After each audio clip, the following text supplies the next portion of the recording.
ഛത്തീസ്ഗഡിലെ കന്യാസ്ത്രീകൾക്കെതിരായ അതിക്രമം സംബന്ധിച്ച ആദിവാസി പെൺകുട്ടികളുടെ പരാതിയിൽ ബജ്രംഗ് ദൾ നേതാവ് ജ്യോതി ശർമ്മ വനിതാ കമ്മീഷന് മുന്നിൽ ഹാജരായില്ല. ജ്യോതി ശർമ്മയുടെ നിലപാടിൽ വനിതാ കമ്മീഷൻ അതൃപ്തി രേഖപ്പെടുത്തി.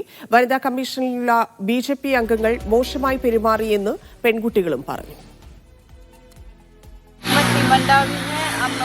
दुर्ग में जो हमारे साथ दुर्घटना हुई उसको लेकर हम रायपुर महिला आयोग में गए थे. उसके बाद वहाँ हमारे से पूछताछ हुई कि दीपिका सॉरी पूछी कि तुम लोग चर्च जाते हो कि नहीं बोलते, तो हम लोग बोले हाँ हम लोग जाते हैं बोले. फिर पूछी कि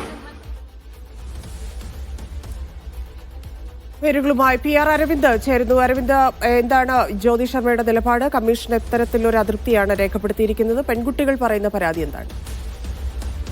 അതന്നെ ഛത്തീസ്ഗഡിലെ കന്യാസ്ത്രീകൾക്കെതിരായ അതിക്രമവുമായി ബന്ധപ്പെട്ട് ഈ പെൺകുട്ടികളായിരുന്നു ബജ്രംഗ് ദൾ നേതാവ് ജ്യോതി ശർമ്മയ്ക്കെതിരെ വനിതാ കമ്മീഷനിൽ പരാതി നൽകിയത്. പ്രധാനമായും തങ്ങളെ മർദ്ദിച്ചു എന്ന് നിർബന്ധിച്ച് മൊഴിയടക്കം മാറ്റിയിട്ടുള്ള ആരോപണങ്ങൾ ഈ പെൺകുട്ടികൾ ഉയർത്തിയിട്ടുണ്ട്. അതിനനുസരിച്ച് ഇന്ന് ബജ്രംഗ് ദൾ നേതാക്കളോട് ഈ വനിതാ കമ്മീഷന് മുന്നിൽ ഹാജരാകാൻ ആവശ്യപ്പെട്ടെങ്കിലും ഈ ജ്യോതി ശർമ്മ എന്ന് പറയുന്ന നേതാവ് വനിതാ കമ്മീഷൻ ഓഫീസിന് പുറത്തു വരികയും ആ സമയത്ത് ഈ ഹാജരാകാൻ നിർദ്ദേശിച്ച സമയത്ത് ഹാജരാകാതെ തന്നെ അവിടെ നിന്ന് പോവുകയുമായിരുന്നു. എന്തായാലും ജ്യോതി ശർമ്മയുടെ ഈ നിലപാടിൽ കടുത്ത അതിർത്തി വനിതാ കമ്മീഷൻ രേഖപ്പെടുത്തിയിരിക്കുന്നത്. സെപ്റ്റംബർ 2 വീണ്ടും ഈ പെൺകുട്ടികളുടെ പരാതിയിൽ വനിതാ കമ്മീഷൻ ഒരു പരിഗണിക്കുന്നുണ്ട്. അപ്പോൾ നേരിട്ട് ഹാജരാകണമെന്നതാണ് ഇപ്പോൾ ജ്യോതി ശർമ്മ. ഈ നടപടികൾ നീട്ടിക്കൊണ്ടുപോകുക എന്നുള്ളതാണ് ഉദ്ദേശം. അതിനെതിരെ CPI ഉൾപ്പെടെയുള്ള പ്രതിപക്ഷ പാർട്ടികൾ എങ്ങനെ പ്രതിഷേധിക്കുന്നു?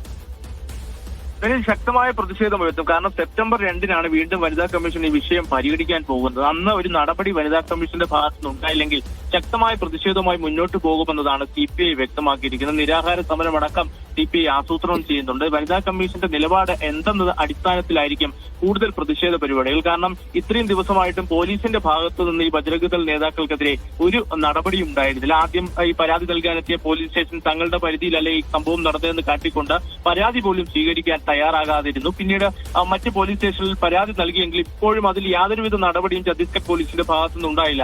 അപ്പോൾ കൃത്യമായി ഭരണകൂടം വരെ ഈ ബജ്രംഗ് ദൾ നേതാക്കൾക്കൊപ്പം നിൽക്കുന്നുവെന്ന് തന്നെയാണ് CPI ചൂണ്ടിക്കാണിക്കുന്നത്. ശക്തമായ പ്രതിഷേധം. ഇനി വനിതാ കമ്മീഷൻ എന്ത് നടപടി സ്വീകരിക്കും? കാരണം ഇന്ന് ചോദ്യം ഇത്തരത്തിൽ ഹാജരാകാൻ ആവശ്യപ്പെട്ടെങ്കിലും ഈ ജ്യോതി ശർമ്മ അടക്കമുള്ള നേതാക്കൾ ഹാജരായിരുന്നില്ല.